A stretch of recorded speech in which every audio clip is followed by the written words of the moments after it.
C+2 un tu logo.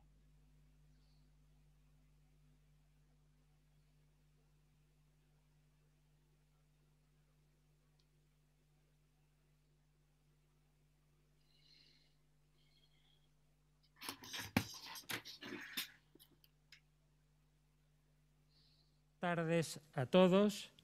Hoy es un día grande y muy especial para el Cercle de Economía de Mallorca, porque tenemos con nosotros a personas y a invitados muy especiales.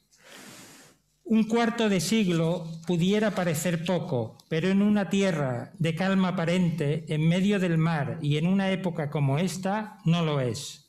Al contrario, todo fluye a mucha velocidad.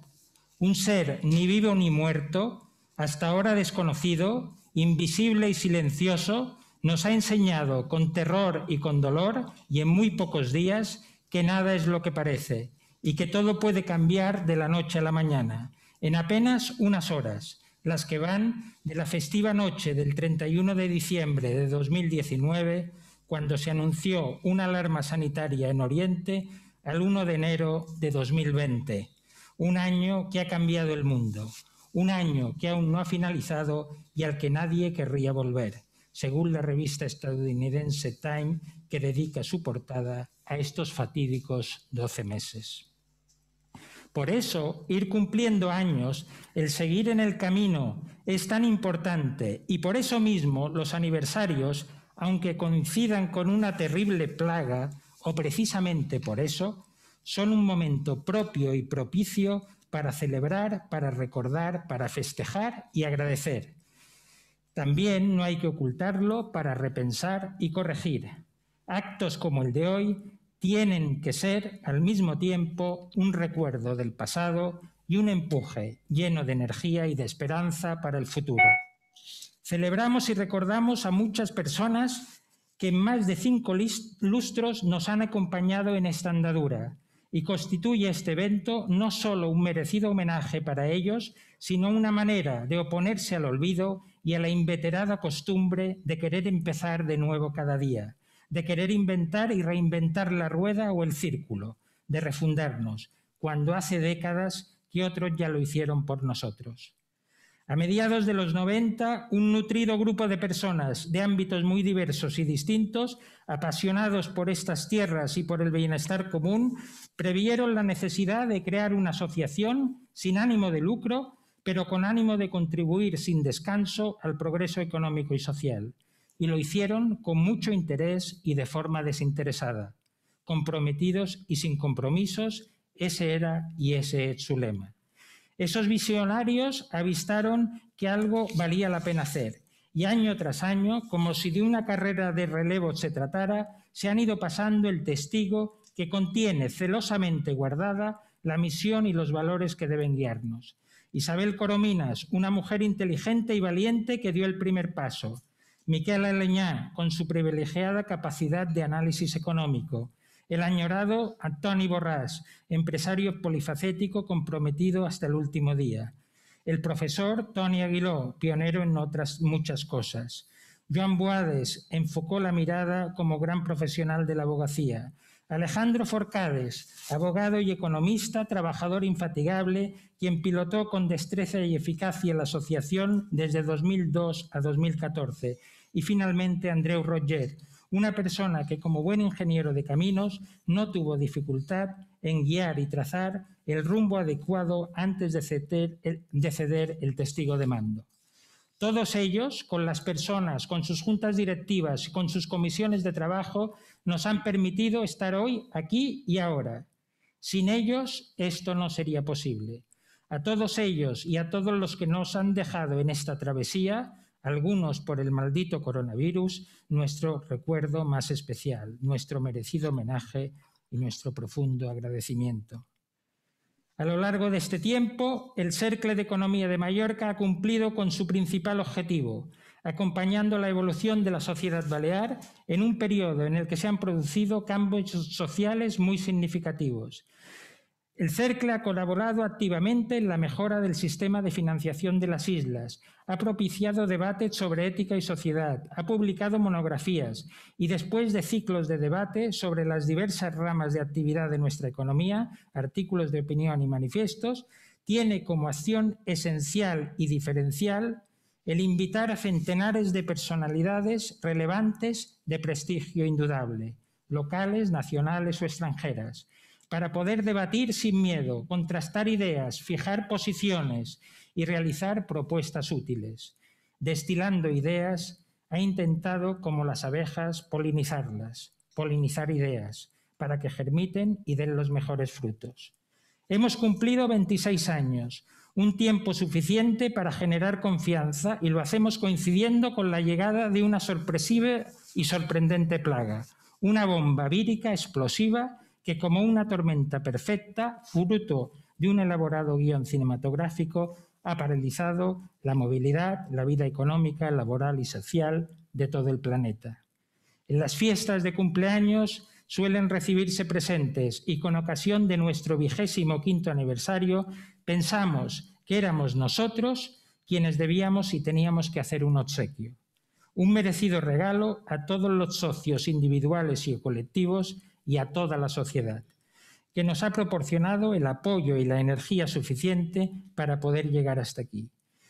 Y si los destinatarios del libro son tan distinguidos, tan fieles y estimados, qué mejor regalo pues que un libro por y para ellos, un libro en definitiva dedicado a ellos. Y aquí está otro logro del CERCLE, con una advertencia previa. Esta obra que hoy presentamos va a sorprender muchísimo. Quizá la leeréis una y otra vez, ya que lo escrito es lo único que se puede releer. Como ejemplo y como muestra de los centenares de conferenciantes que se han desplazado a Mallorca para compartir sus ideas e inquietudes con nosotros, hemos reunido en las páginas que siguen a un ramillete de nuestros más recientes ilustres invitados, que representan la variedad de disciplinas que han pasado por nuestra tribuna abierta.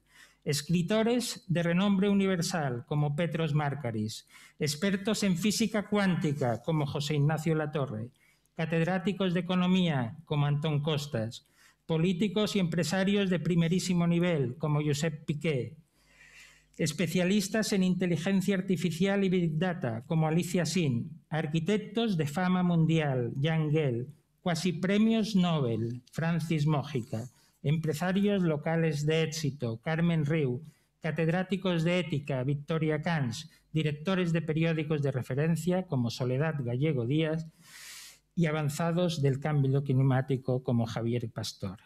Estos 11 invitados, este equipo especial que puede representar y representa a tantos otros, participan por primera vez en una conferencia múltiple, abierta a todos, desde la plaza pública, desde el Ágora del CERCLE, coordinados brillantemente por la periodista Lourdes Durán, que conversa tranquilamente con ellos, recolecta sus ideas y saca a la luz, desde ópticas diversas, la visión particular y global de este momento histórico. Al fin y al cabo, como pensaba Sócrates y nos recuerda Platón, el conocimiento es el alimento del alma, también del alma del CERCLE. Ya termino, pero antes permítanme decir que pensamos que esta obra consigue evidenciar el espíritu y vocación del CERCLE. Es un libro meditado, realizado desde una perspectiva periodística con una finalidad eminentemente práctica: acercar a los protagonistas del CERCLE a toda la sociedad y acercar la sociedad al CERCLE. Constituye, pues, un obsequio y un ejercicio de excepcional valor para ayudarnos a entender mejor un momento fundamental de nuestras vidas. En nombre del CERCLE de Economía de Mallorca, quiero agradecer a TIRME, a la Fundación Sa Nostra y muy especialmente, muy sinceramente, a todos los invitados de honor por su valiosa contribución antes y ahora, a Lourdes Durán, autora del relato, periodista y escritora referente del periodismo cultural en Baleares durante muchas décadas, por su buen trabajo, por su creatividad y profesionalidad. Al artista Claudio Capellini, por sus acertadas ilustraciones, y a todos los protagonistas, socios, fundadores, presidentes, directivos, gerentes y personal que han permitido esta audición conmemorativa y permiten que esta asociación siga viva y vital 25 años más uno. Es un libro para ti, de todos y para todos. No es en ningún caso un libro para olvidar. Muchas gracias a todos y bienvenidos al Cercle d'Economia de Mallorca.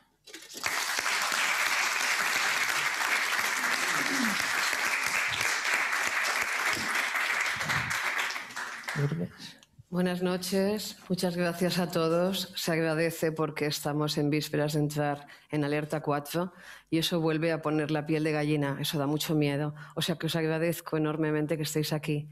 Agradezco al Cercle d'Economia de Mallorca que me diese la oportunidad de escribir este libro en un aniversario que se ha vuelto algo más que un aniversario, se ha vuelto muy complejo.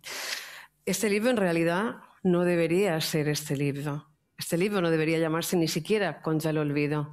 Cuando se me encargó el libro, era otro la finalidad. Sí, entrevistar a personalidades. Fue difícil hacer la selección porque por aquí ha pasado pues, gente increíble, inolvidable, pero había que hacerla. Entonces decidimos que se tenía que hacer tocando diferentes ámbitos. Para que desde sus especialidades hicieran como hilaturas y creando un diferente tapiz. Entonces, eso fue la elección, estuvimos en común, más o menos, hablamos, discutimos y se llegó a un acuerdo. Pero todavía no teníamos noticias del virus, era algo que estaba ya en el aire, pero aquí no se sabía. Este libro se tenía que escribir pues de la realidad de Mallorca, imagino, desde los diferentes ámbitos, economía, el turismo, la física, etcétera, etcétera. Eso no variaba. Pero en diciembre, un año justo atrás, todo cambia y el mundo se desploma. Entonces, ¿qué ocurre? Que en mi vida también hay un cambio muy importante y no es que quiera personalizar. Hablo de esto porque la vida es constantes lecciones de permeabilidad. Esta pandemia, las diferentes medidas más o menos acertadas lo están demostrando, como lo están demostrando el ejemplo de los sanitarios, como se está demostrando incluso la sociedad civil. ¿Qué ocurrió? Les dije a Pep Vicens, hijo, con el que he tenido una dinámica colaboración y te lo agradezco desde aquí especialmente. Le dije, ¿qué hacemos? Porque ahora ya la idea que teníamos del libro ya no existe. ¿Qué vamos a hacer? Adelante, sigue, porque ahora es más fácil, están en su casa, están confinados. Esas personas que siempre viajan, que se mueven porque tienen todas unas carreras brillantísimas, están también confinados. Aprovechemos el momento. Entonces, en ese momento, yo empecé a darle vueltas y dije, ¿pero cómo les voy a preguntar? ¿De qué? Es que todos estamos con mucho miedo, haciéndonos preguntas y estamos en ese silencio ruidoso de nuestras casas.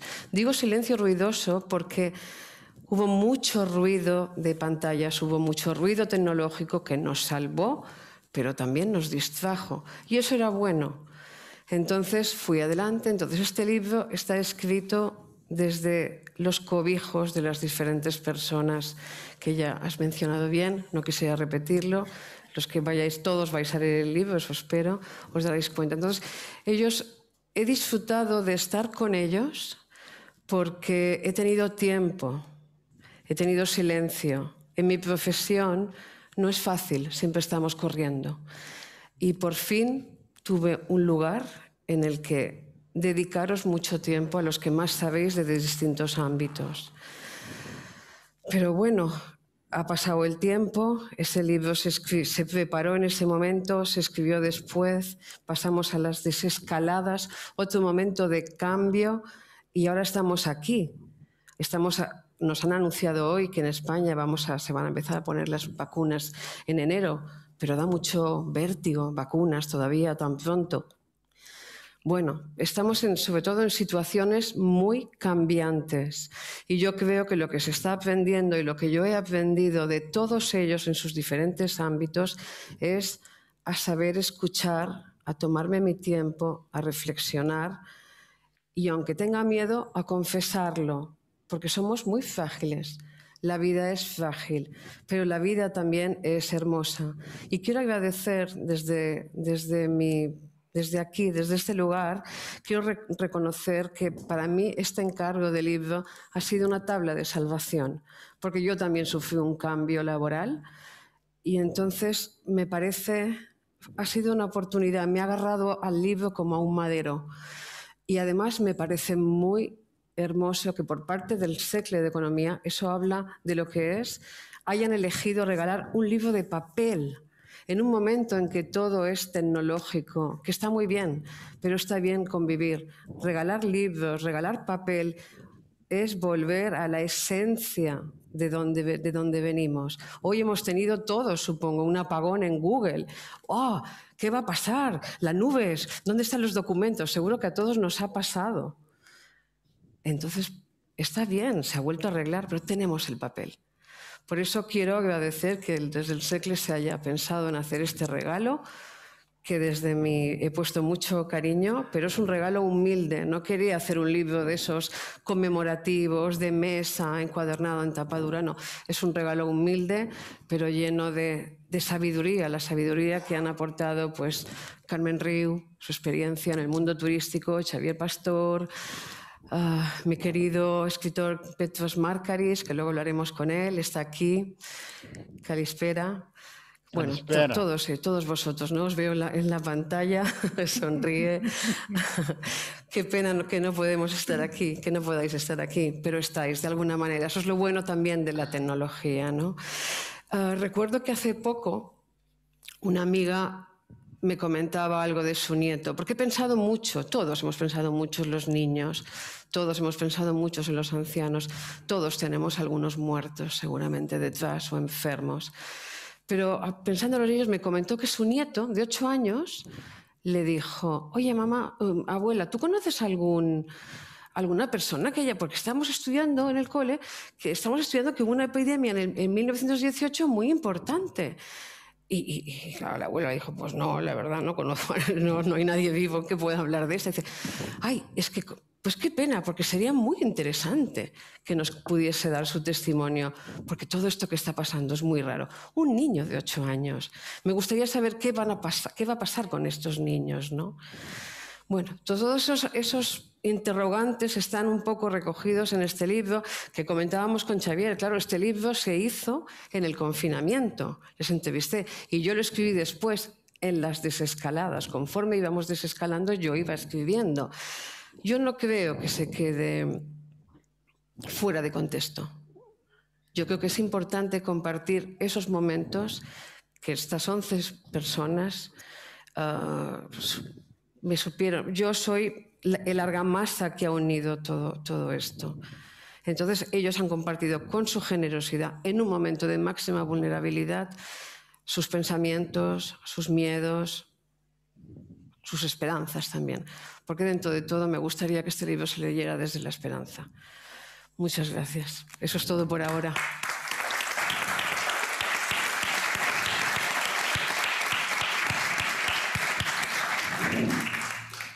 Muchas gracias.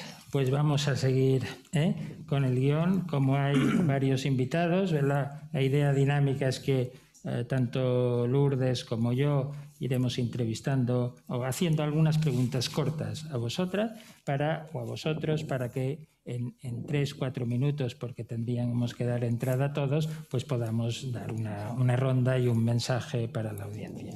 Y voy a empezar con Carmen Riu. Bueno, ahora hay muchas, pero ella fue la primera. Estudió Administración de Empresas y a los 21 años ya era directora del mítico Hotel San Francisco, que habían comprado sus abuelos en la playa de Palma. Y fue pionera porque fue la primera mujer al frente de una gran cadena hotelera.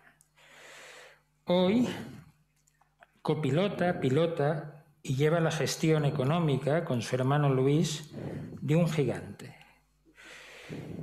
Contiene casi un centenar de hoteles y casi 30.000 empleados. Los mallorquines, en esta tierra, somos pocos dados a las alabanzas.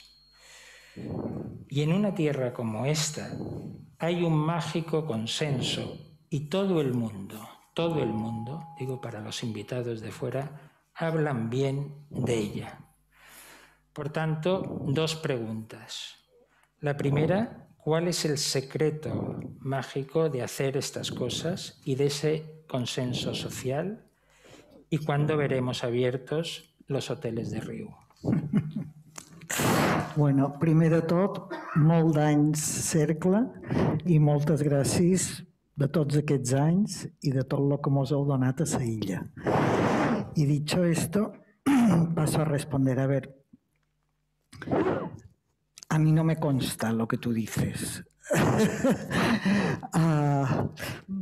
No pienso que haya un consenso social en relación a esto. Y el otro día estaba viendo la serie The Crown y había una conversación entre Margaret Thatcher y la reina. Y Margaret Thatcher le decía a la reina, como dice el poeta, no recuerdo el nombre, como dice el poeta, los que no tienen enemigos son unos cobardes. Así que yo probablemente es que sea cobardica, un poco cobardica, pero algunos sí tengo. Pocos, pero algunos sí.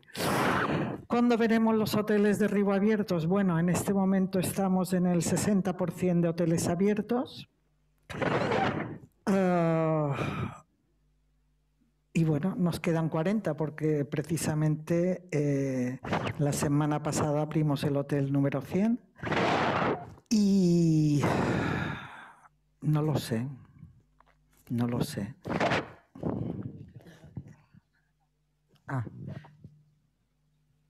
Ya está.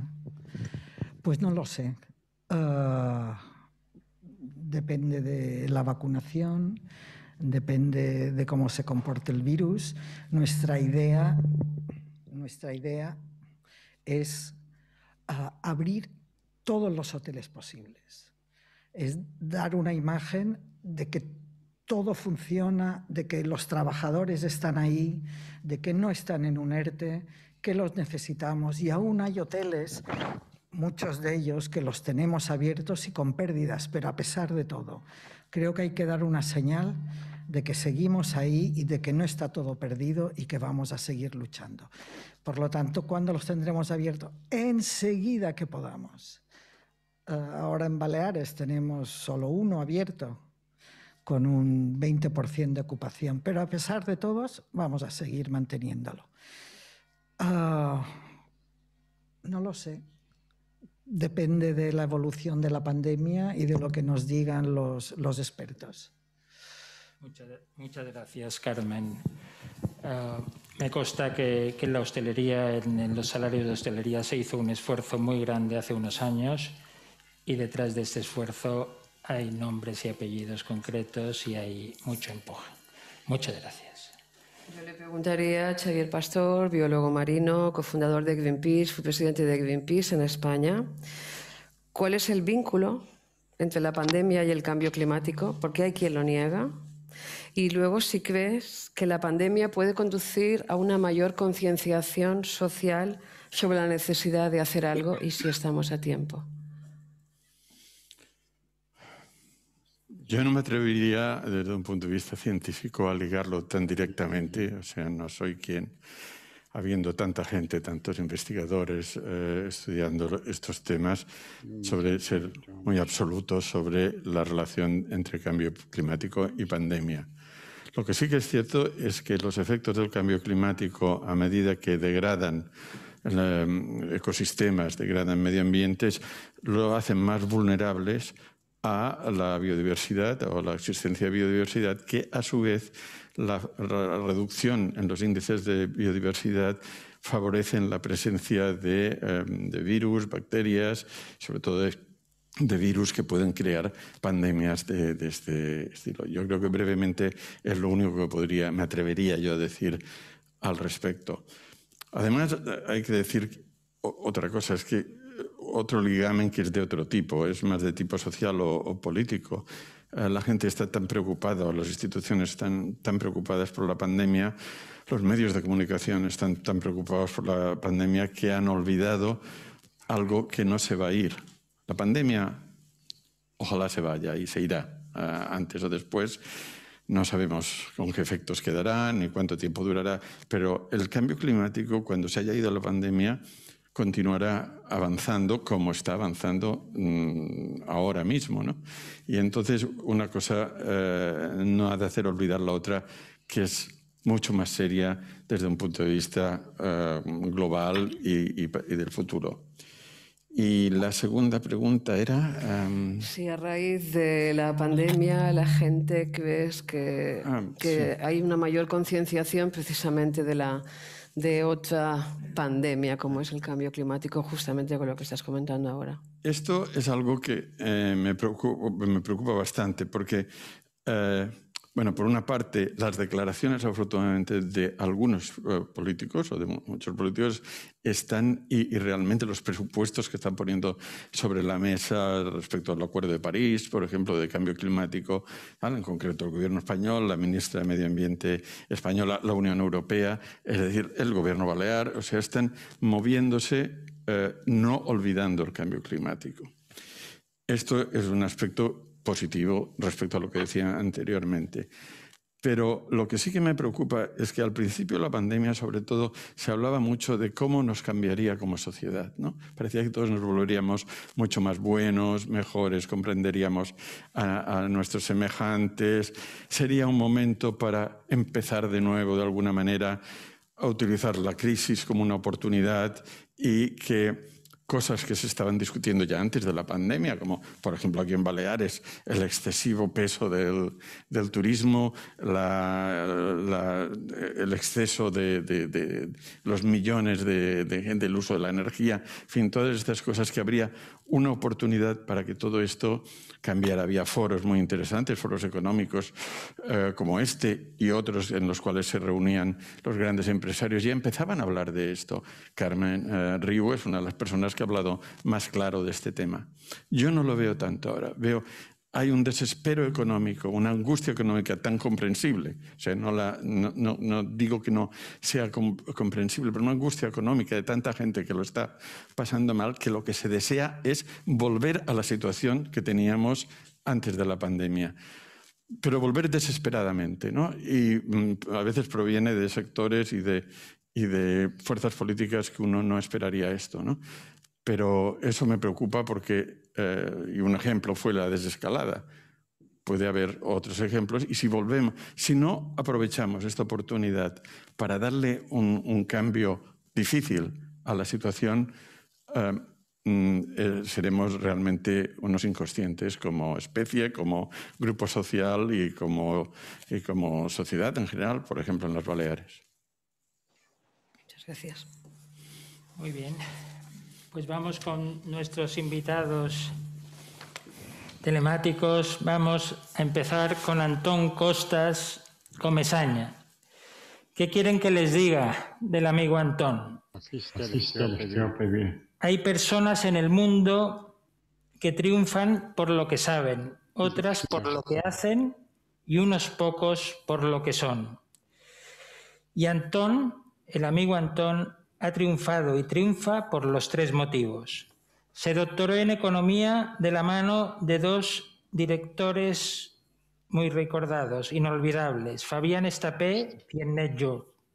Este gallego sabio es ahora un buscador y recolector de ideas, un ensayista que siempre las utiliza para mejorar la sociedad. Antón, muchas gracias y buenas tardes. Dos preguntas. Las sucesivas olas están barriendo su optimismo sobre la gestión y la salida de la crisis. Y la segunda, desde su conocimiento y desde la distancia, ¿cómo ve la situación de Mallorca, la situación de las islas? ¿Seguiríamos siendo una fuente de felicidad? Buenas tardes. Con la brevedad que exige un poco el protocolo, 3 cosas previas antes de la pregunta. La primera es felicitar al Círculo por esta historia, ¿no?, que el presidente ha descrito. Felicitar también a la autora, Lourdes Durán, por el trabajo y por el resultado. Y muchas gracias, querido presidente, por estas halagadoras palabras que me has dedicado, exageradas, pero en cualquier caso bonitas y que me satisfacen mucho. Muchas gracias. Espero que ese halago no me desvíe ahora de una buena respuesta a tus 2 cuestiones, de forma muy rápida. Si soy optimista a pesar de los tiempos de cólera que vivimos, sí, soy un optimista escéptico, pero optimista al fin y al cabo. Tengo varias razones. La primera podría decir que son escuchar las palabras de Carmen Riu, ¿no?, ese espíritu positivo, ese espíritu de mantener abiertos los hoteles, la actividad al menos, aun cuando los resultados no sean buenos. También soy optimista porque 2020 acaba con algunas señales muy esperanzadoras y lo deberíamos tener en cuenta. Las vacunas, es extraordinario que en menos de un año se hayan podido descubrir vacunas muy efectivas y que se vayan a poder, bueno, de hecho ya se han comenzado en algunos lugares a inmunizar a personas. Esto es extraordinario. Es una señal también positiva. La Unión Europea hace 10 meses no hubiésemos nadie de los que estamos aquí afirmado que la Unión pudiese dar los pasos que ha dado, ¿no? Es también positivo el triunfo en Estados Unidos de Joe Biden, ¿no? Es también esperanzador entre nosotros el que por fin haya presupuestos generales del Estado, porque dan una cierta estabilidad gubernamental. Por lo tanto, soy optimista también por este motivo. Pero si tuviese que resumir rápidamente, soy optimista desde un punto de vista científico, porque un psicólogo y premio Nobel de Economía, Daniel Kahneman, en un libro que está también en castellano, que es Pensar rápido, pensar lento, en uno de sus capítulos acaba con esta afirmación: está demostrado, los pesimistas aciertan más, pero a los optimistas les va mejor en la vida. Aunque solo fuese por esto, creo que vale la pena ser optimista. Mallorca. Mire, yo mi pronóstico es que a medio plazo, no sé qué es el medio plazo, pongamos 20 años, hay 2 industrias en nuestros países que permanecerán. Las otras no sé, pero hay 2 que permanecerán. Una de ellas es la industria de la salud. Esa nueva industria que va a tener una explosión tremenda a partir de ahora. Y la segunda gran industria que permanecerá es la industria del turismo, porque es la industria de la felicidad.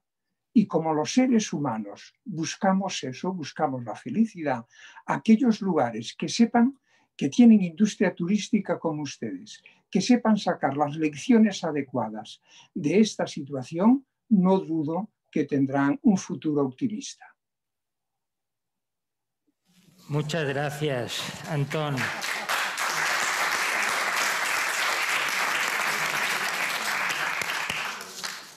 Yo creo, Antón, que la gente se ha dado cuenta que mis palabras no eran ninguna hipérbole y además, veniendo de un gallego, es una excepción porque en ti sabemos si subes o bajas, no como en otro. Así que muchas gracias, Antón. Vamos a seguir con la parte económica y vamos con Josep Piqué Camps. Seguimos con otro gigante que también estuvo con nosotros acompañándonos con su compromiso en el Castillo de Bellver. El amigo Josep es uno de los líderes más destacados y polifacéticos de este país. tanto en el ámbito académico como en el político, en el empresarial o en el directivo. En su privilegiada cabeza han cabido 2 carreras económicas con premio extraordinario y Derecho, y nada menos que 4 carteras ministeriales: Industria, Tecnología y Ciencia, portavoz del Gobierno y ministros anteriores. Y aún le quedaba sitio para meterse el mundo en su cerebro. Tiene ahora una visión espacial, panorámica y global. Nos advirtió de que el meridiano de Greenwich ya no marca las horas y que se había desplazado hacia Oriente. Josep, bon vespre y buenas tardes. También 2 preguntas. ¿De la geología o de la geopolítica a la biopolítica? ¿También Oriente nos está ganando la batalla en esta crisis? Y la segunda, local, como Antón.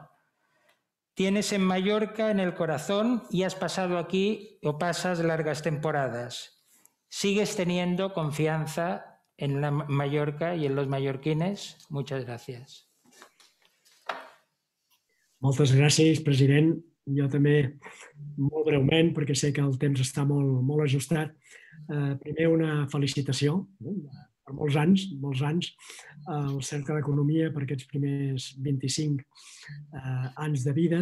Jo estic segur que són els primers 25. Tant de bo molts de nosaltres puguem commemorar també amb vosaltres els propers 25.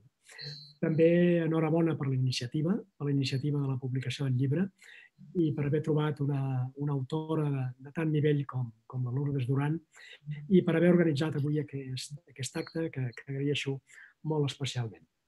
Anant directament a les preguntes. Hi ha un debat important. Perdón. Es que estoy siguiendo en catalán sin darme cuenta. Es igual. No, paso al castellano, discúlpenme. Hay un debate importante respecto a que las sociedades orientales han sabido reaccionar mejor que las occidentales frente a la pandemia. Yo creo que ahí hay muchísimas consideraciones a hacer, pero en aras a la brevedad diría lo siguiente. Claro, Oriente está más acostumbrado que Occidente a las pandemias. Una de las grandes novedades de todo lo que nos está sucediendo es que los países occidentales desarrollados no sufríamos una pandemia global desde la famosa gripe española 18, hace más de 100 años. Esta nos ha afectado directamente y en unos momentos de sofisticación de las cadenas de valor que han todavía aumentado más el impacto en nuestra vida económica y social, además, evidentemente, de nuestros sistemas de salud. Por lo tanto, psicológicamente, las sociedades orientales pueden estar un poco más preparadas que las nuestras, pero vamos a ver cómo evolucionan las cosas, ¿no?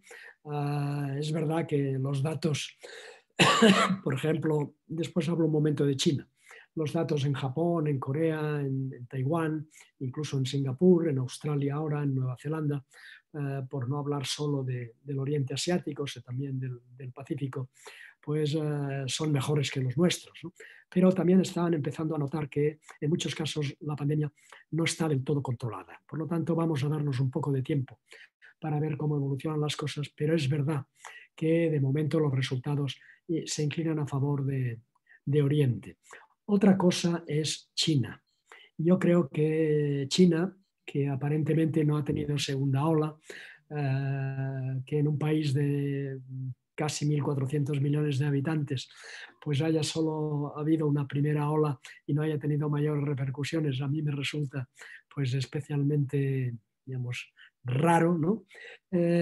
Y China tiene muchas cosas que contar todavía de lo que sucedió en su momento allí, de por qué se tardó tanto en advertir a la comunidad internacional de la situación y, por lo tanto, de poner en relieve las carencias y los déficits de los sistemas políticos autoritarios.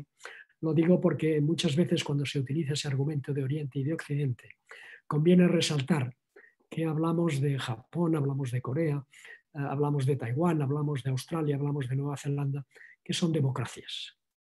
y por lo tanto la democracia representativa puede ser tan eficaz a la hora de combatir determinados fenómenos que los sistemas autoritarios. Por lo tanto, no nos acomplejemos, hay que hacer las cosas bien, vamos a ver cómo evolucionan las cosas, pero es cierto que como en todo lo demás, el centro de gravedad del planeta se ha desplazado hacia el Pacífico y hacia el Índico.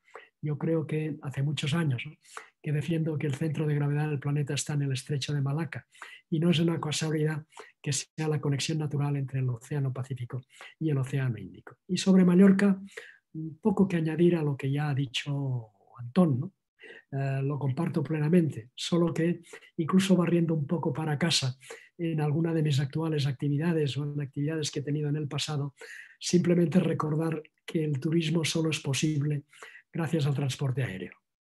Y particularmente cuando hablamos de unas islas, pues todavía más, ¿no? Y por lo tanto, en esas industrias que van a sobrevivir en el medio plazo a las que se refería Antón, es absolutamente imprescindible que con todas las transformaciones y todos los cambios que el transporte aéreo tiene que hacer, sobre todo desde el punto de vista de su impacto medioambiental, siga siendo un elemento básico y desde luego central para que Mallorca siga siendo pues un elemento de atracción tan irresistible como lo ha sido, desde luego personalmente para mí, durante muchísimos años.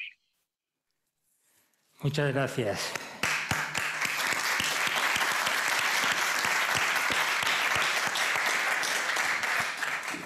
Yasas, Petros Markaris.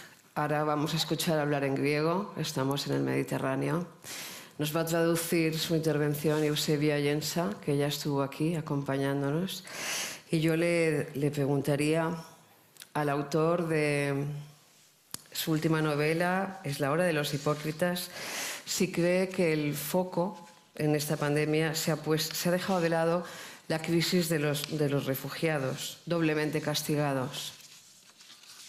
Λοιπόν, θα μεταφράσω σύντομα στην Πέτρο. Η ερώτηση είναι πολύ εύκολη. Πιστεύεις ότι η πανδημία και ο αποκλεισμός πήρε το χώρο των μεταναστών, δηλαδή αυτό το πρόβλημα που έχει τους πρόσφυγες. Δηλαδή, έχουμε ξεχάσει το πρόβλημα των πρόσφυγων τώρα που είμαστε μέσα στην πανδημία.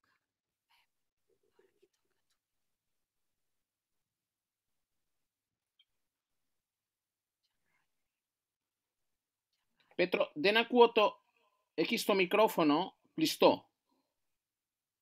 Δίκατε el telèfon apagat, el μικρόφωνο. Μ' ακούς τώρα? Ναι, μια χαρά τώρα.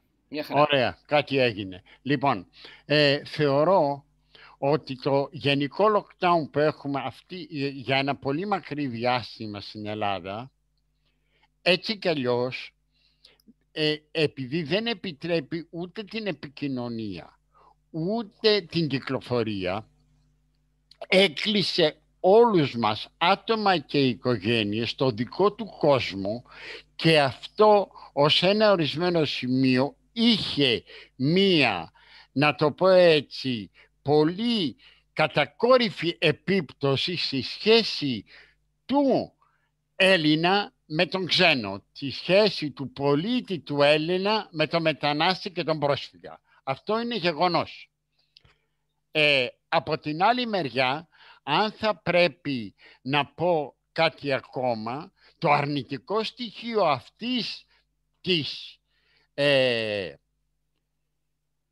πραγματικότητας είναι ότι δεν ξέρουμε αυτή τη στιγμή πόσο υποφέρουν αυτοί οι άνθρωποι. Δεν ξέρουμε πώς επιβιώνουν οι μετανάστες και οι πρόσφυγες. Και δεν έχουμε καμία εικόνα ποιες είναι οι επιπτώσεις της πανδημίας και του lockdown πάνω σε αυτόν τον μεταναστευτικό και προσφυγικό πληθυσμό. Bueno, haré una traducción resumida en castellano, que es la lengua que utilizamos. En opinión de Petros Markaris, efectivamente este aislamiento ha supuesto una falta de contacto entre las personas y también de los griegos hacia los refugiados. El problema, y el problema más negativo en este momento y más grave, es que no sabemos en qué situación se encuentran, no hay informaciones verídicas, informaciones veraces, sobre cómo les está afectando en estos momentos la pandemia. Y esto puede ser muy negativo porque puede ser la realidad mucho peor de lo que nosotros sabemos o lo que nos llega por los medios de comunicación. Sí. Le preguntaría cómo cree que filmaría, y seguramente con un guión suyo, Angelopoulos, una película sobre esta pandemia, en caso de estar vivo. Μάλλον το κατάλαβες, Πέτρο, πώς πιστεύεις πώς θα ήταν ένα φιλμ του Αγγελόπουλου με δικό σου σενάριο για το θέμα της πανδημίας? Πώς θα το έδειχνε ο Αγγελόπουλος σε μια ταινία? Ο Θόδωρος και εγώ σίγουρα θα βλέπαμε την πανδημία ως μια εξαιρετικά επικίνδυνο φαινόμενο, όχι ιατρικά και επιδημιολογικά, αλλά κοινωνικά. Αυτό θα ήταν το βασικό μας σημείο και θα εξηγήσω. Για μας θα ήταν τρομερά επικίνδυνο και θα δείχναμε το γεγονός ότι αυτή η εργασία από το σπίτι, εάν καθιερωθεί, θα είναι καταστροφική. Και θα είναι καταστροφική διότι ο εργασιακός χώρος είναι ένας κοινωνικός χώρος. Όταν μεταθέτεις την εργασία από τον κοινωνικό χώρο στον ιδιωτικό χώρο, ουσιαστικά το πλήγμα για την κοινωνία είναι πολύ βαρύ. Dice Petros que si él hiciera una película como guionista con Theodoros Angelopoulos, que eran muy amigos además, ellos pondrían énfasis no tanto en el peligro desde el punto de vista médico, desde el punto de vista epidemiológico, sino el peligro que esta pandemia ha provocado a nivel social. Es decir, este aislamiento de las personas, este alejamiento del lugar de trabajo, tiene, a su entender, consecuencias muy negativas porque el lugar de trabajo es un lugar también de comunicación social. Entonces, esto está provocando, este aislamiento, unas consecuencias muy graves en cuanto a la estabilidad emocional de las personas. Y esto es lo que ellos pondrían de relieve en una eventual película que, por desgracia, no se puede realizar. Να πω κάτι ακόμα. Ναι. Αυτή τη στιγμή, ο τρόπος ο οποίος αντιμετωπίζεται για λόγους ιατρικούς η πανδημία, ουσιαστικά τείνει να επιβεβαιώσει τη θεωρία της Μάργαρετ Θάτσερ που έλεγε κοινωνία, ποια κοινωνία? Δεν υπάρχει κοινωνία, υπάρχουν οικογένειες και άτομα. Εκεί πηγαίνουμε. Si continuamos así, la manera como se ha afrontado esta pandemia desde el punto de vista médico, que es con el aislamiento social, con el aislamiento de las personas, acabaría dando razón a Margaret Thatcher, que en unas declaraciones decía, la sociedad no existe, lo que existe son familias y personas. Petros, Margaris. Bueno, estos días estuvimos... Quería también saludar y es una hora más, simplemente... Ευχαριστώ πάρα πολύ για την πρόσκληση. A despedir porque es una hora más en Grecia y tiene otro compromiso. Por tanto... Και είμαι πολύ χαρούμενος που συμμετείχα σε αυτή την παρουσίαση του βιβλίου. Está muy contento de haber participado en este libro.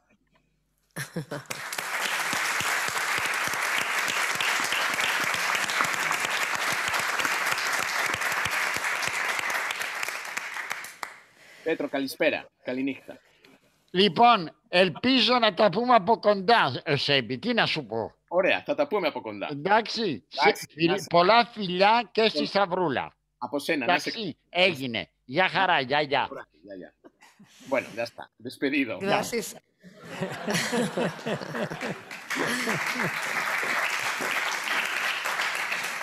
Gràcies, Eusebi, per la teva, supos que fantàstica traducció. Estic quedant d'oient, si no us molesta que us segueixi sentint. Sí. Bueno, el otro día Jan Gal no puede estar hoy aquí, él está en Dinamarca, no puede estar en la pantalla, pero el otro día le hicimos unas cuantas preguntas Él es arquitecto, urbanista, estuvo aquí y es celebrado, entre otros, por su libro Ciudades para la gente. Ya sabéis que él propugna unas ciudades mucho más vivibles a escala humana. No le gustan nada los coches. Entonces él habló y señaló, en consonancia con tus palabras, Xavier, que mucho más grave que la pandemia es el cambio climático. Por eso alienta que usemos las piernas, vayamos en bicicleta y empleemos el transporte público.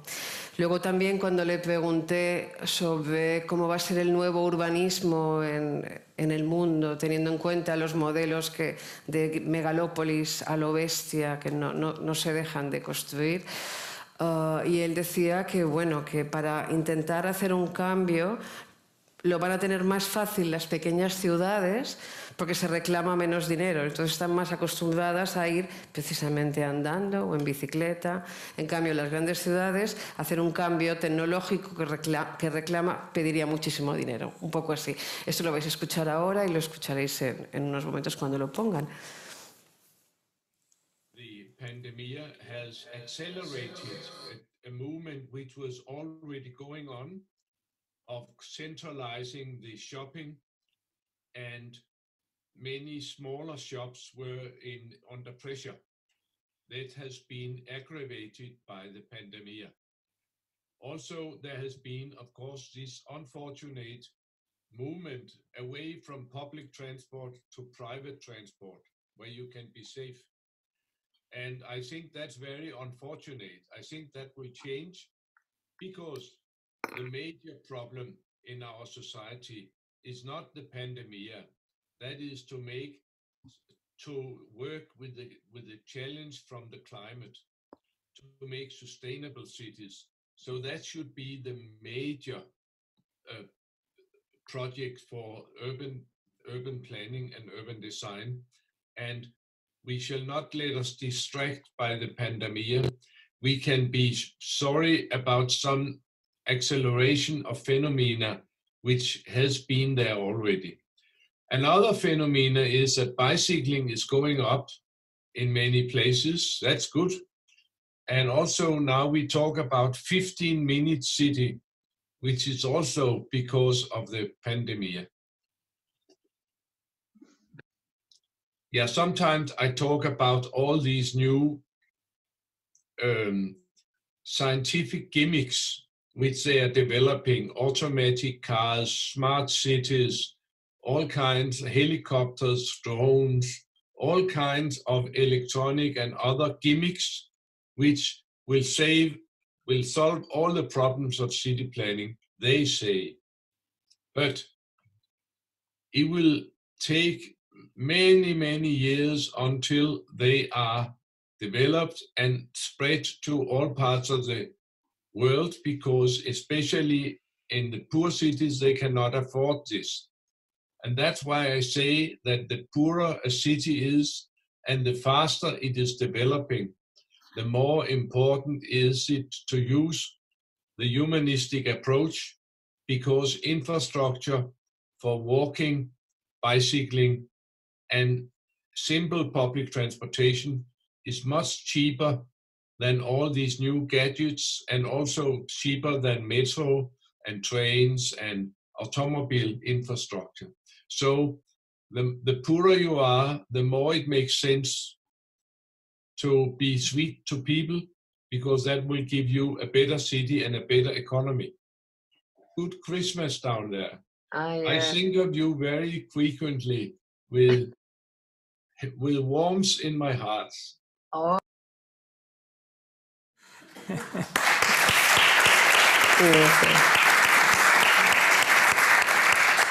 Bueno, la siguiente invitada, que no puede conectarse porque creo que está en un pueblo perdido en Castilla, pero sí que le hemos pasado un par de preguntas y ha contestado y tenemos las grabaciones. Lo primero que le he planteado es si el uso y abuso de las redes sociales está propiciando otro virus enorme y muy peligroso, como es el de los bulos. Entonces se plantea, si la información es poder, la desinformación también es poder. Es un poco lo que le he planteado a ella, que creo que va a contestar ahora. Hola, ¿qué tal? Buenas tardes. Sí, yo creo que sinceramente uno de los grandes problemas a los que se enfrentan las democracias hoy día es a la desinformación organizada, a la manipulación de la información de una manera con campañas, con grandes campañas que utilizan las redes. Y yo creo que eso es realmente un gran peligro, porque yo les llamo armas de distracción masiva. Si se consigue distraer a los ciudadanos sobre temas que no son tan importantes, pero que apelan exclusivamente a sus sentimientos y no a su raciocinio, no a su necesidad de análisis y de comprensión, si se hace eso, si se utiliza la mentira para conseguir movilizar sentimientos, el resultado es siempre malo. Históricamente se ha comprobado y siempre lo será. Por eso es tan importante reaccionar frente a esas campañas de mentira organizada. Bueno, no lo he dicho porque lo doy por sentado, pero nunca hay que dar por sentado nada. Soledad Gallego Díaz es una periodista, una de las grandes periodistas de este país, y durante la pandemia ella dirigió El País, yo creo que en uno de sus brillantes momentos. Es una lástima que ya no esté. Le he preguntado si precisamente si cree que se ha contado bien la pandemia desde un punto de vista informativo. Yo creo que la pandemia se ha contado lo mejor que se ha podido. Yo creo que se ha hecho un gran esfuerzo en los medios de comunicación más serios por proporcionar toda la información que se tenía y hacerlo de una manera inteligente, sensata, útil para los ciudadanos. Pero también es verdad que yo creo que es muy importante hacer una especie de libro blanco sobre lo que ha pasado, porque yo creo que se han cometido errores importantes, tanto en el manejo de la crisis sanitaria como en la manera de facilitar la información. Y yo creo que deberíamos facilitar entre todos un estudio serio por parte de expertos que nos digan qué es lo que se hizo mal, qué es lo que podíamos haber evitado, qué es lo que se debía haber organizado de otra manera, de forma que en el futuro eso se pueda evitar. Y para hacer ese trabajo no se trata de encargárselo a los ministerios que analicen qué ha pasado. Se trata de crear, como hacen en otros países, sobre todo en Gran Bretaña, crear una comisión especializada con alguien al frente de ella que tenga el respeto intelectual de todos nosotros y que esa persona, con el grupo de expertos que considera adecuada, trabaje a lo largo de los meses que necesite para realizar el informe que estamos necesitando realmente de manera muy urgente. Ya está. Sí, sí. Muy bien. Bueno, pues no está aquí nuestro agradecimiento y bueno, ahora nos toca presentar a una persona y a un invitado realmente muy especial, Francisco Juan Martínez Mójica. Son palabras mayores. Desde que se fundó en 1900 el Premio Nobel, solo 8 españoles han conseguido el preciado galardón. 6 de ellos escritores, 2 científicos, el médico Ramón y Cajal en 1906 y el bioquímico biólogo español Severo Ochoa, nacionalizado estadounidense en 1956. Está claro que en este país se nos dan mucho mejor las letras que las ciencias. Cajal, con el descubrimiento de las neuronas y sus interconexiones, y Ochoa, al descifrar los secretos del código genético, cambiaron el panorama científico mundial.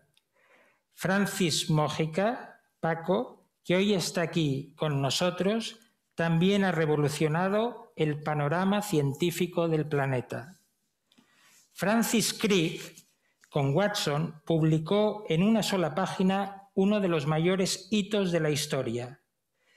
Francis Mójica, en 1992, un año muy recordado en España, mientras algunos mirábamos o nos divertíamos con las Olimpiadas, él, con la precisión de un relojero suizo y la paciencia de un zapatero, el oficio de su padre, leía letras en vez de palabras.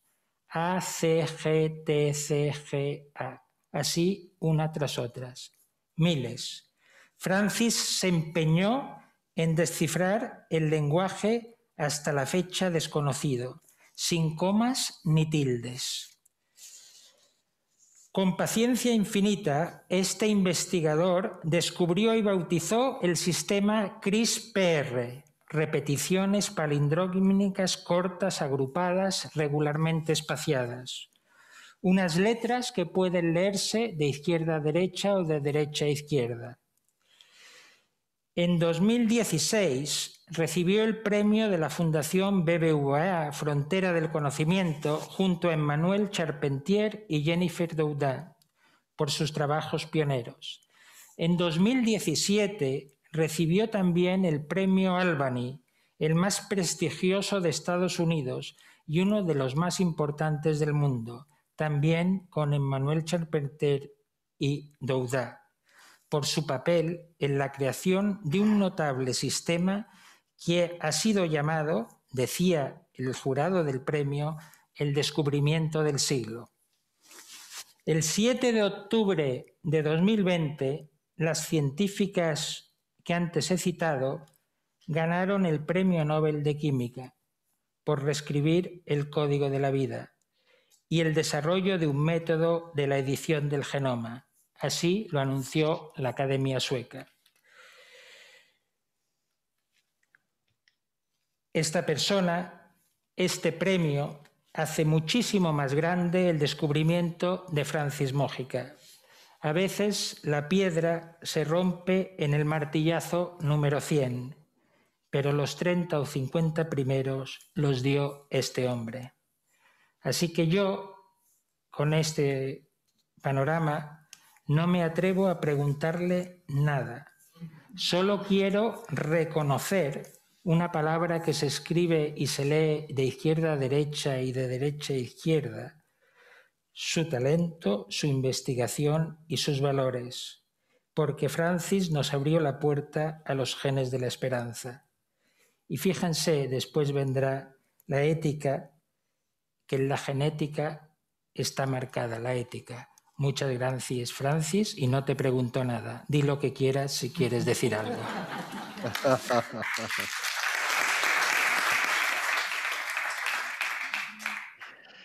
No, ¿qué puedo yo decir? Pues que muchísimas gracias por tus palabras. Ciertamente a veces uno no sabe dónde va a llegar lo que está haciendo y uno siempre tiene la esperanza de que pueda llegar muy lejos. Y si uno no es capaz de llevarlo tan lejos, pues que venga otro y que lo sepa aprovechar.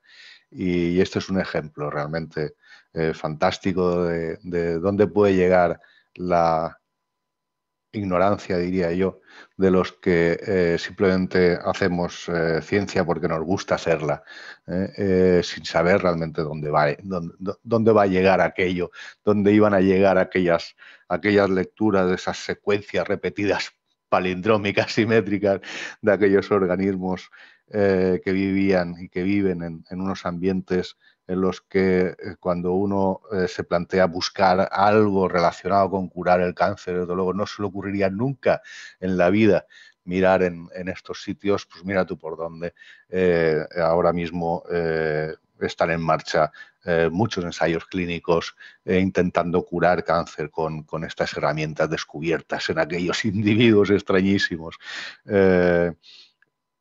Muchas veces me preguntan que si considero que he sido un ejemplo para alguien, para la juventud. Me dicen muchos, digo, en absoluto. Como persona que es demasiado obstinada y demasiado obcecada en conseguir averiguar algo, cuando uno tarda 10 años en conseguirlo, no se puede considerar en ningún caso que eso es un ejemplo para nadie, ¿no? Todo lo contrario. Pero sí creo que soy un ejemplo no por mí mismo, sino como lo son todos los científicos que buscan contribuir al conocimiento y llegar a donde podemos llegar, espero que muy pronto, por ejemplo, para combatir esta plaga horrible, esta pandemia y las que puedan venir. Nunca se sabe, como he dicho, dónde puede llegar el conocimiento y desde luego nadie está a salvo de circunstancias adversas, ni tan siquiera los países más desarrollados, y si no fuera por la investigación científica nos iría bastante peor. Muchísimas gracias de nuevo y enhorabuena al Cercle de Economía.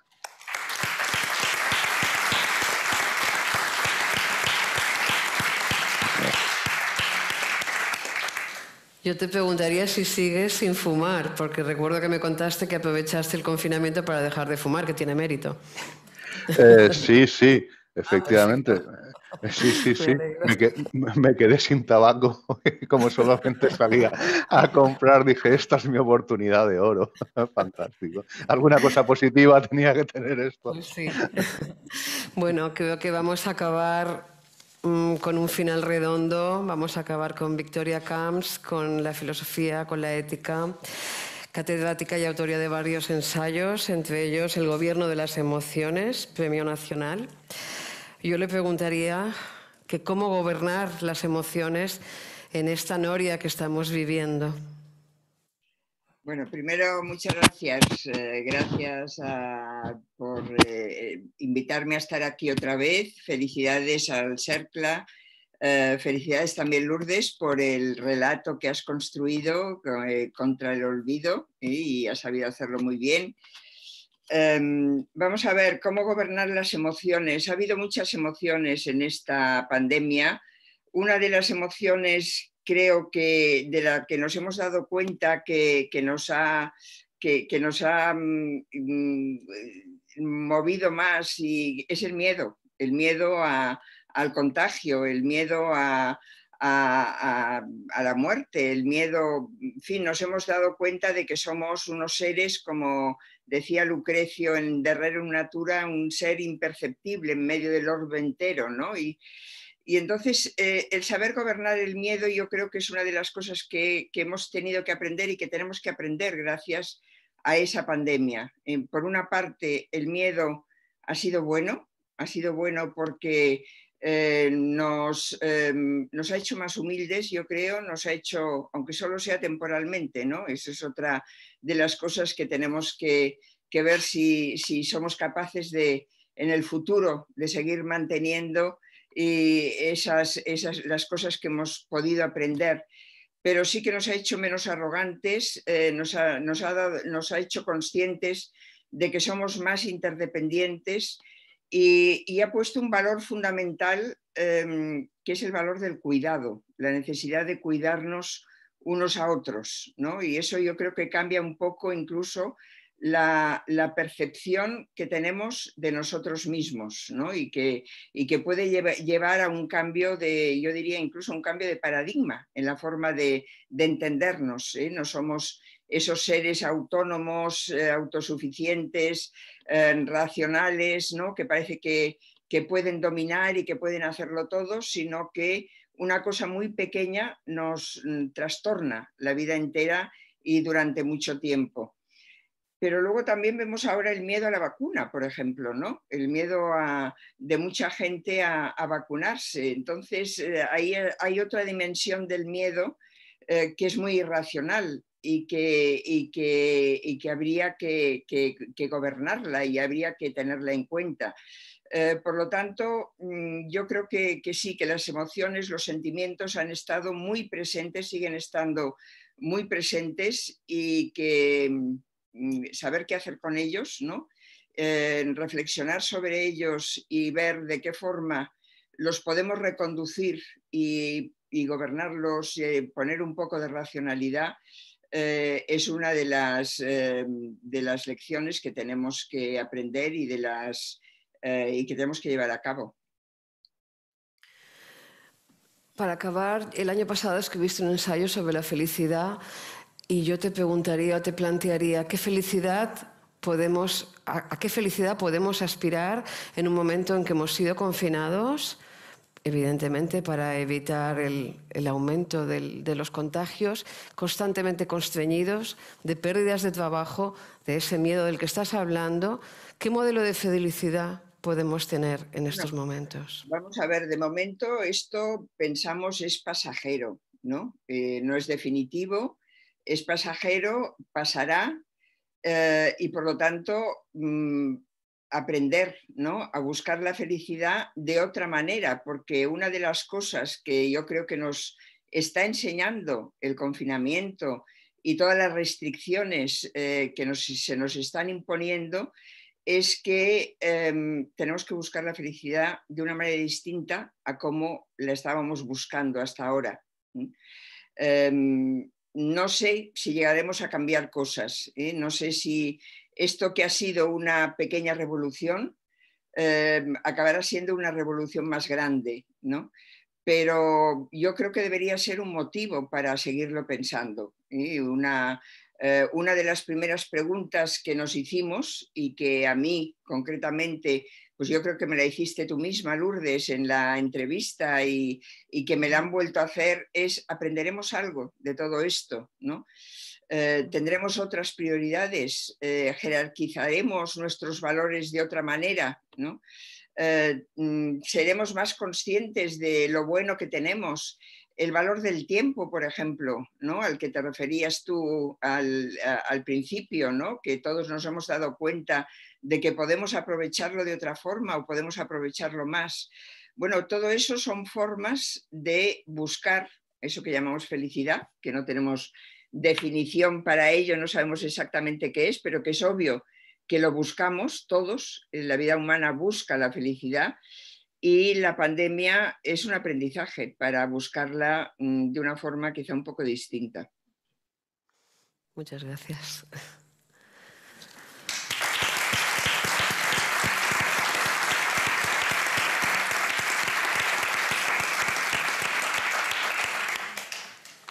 Bueno, pues creo que hemos hecho la ronda, ¿eh? No sé. Y tenemos que acabar. Tenemos que acabar porque en los tiempos de pandemia se nos limitan, se nos prohíben muchas cosas. Sabemos muy bien lo que no podemos hacer. Y un toque de queda nos obliga a recogernos en casa antes de las 10. Pero también sabemos muy bien lo que debemos y lo que tenemos que hacer. Salir de esta requiere mucho compromiso, inmenso esfuerzo y mucho talento. Necesitamos trabajar juntos y coordinados para que nuestras fuerzas sean mayores que las terribles amenazas. Y necesitamos, en definitiva, buenas ideas. Y todas esas cosas, compromiso, esfuerzo, talento, trabajo conjunto y buenas ideas, nos las han ofrecido y nos la ofrecen estas personas que hoy nos han acompañado y que han dejado su testimonio en el libro que hemos presentado y que vamos a regalar. Si con él conseguimos acercarnos un poco más a nuestro objetivo, contribuir al bienestar de nuestra sociedad, nos daremos por satisfechos. Muchas gracias, feliz Navidad y buen año 2021, que buena falta nos hace. Muy buenas noches, bona nit.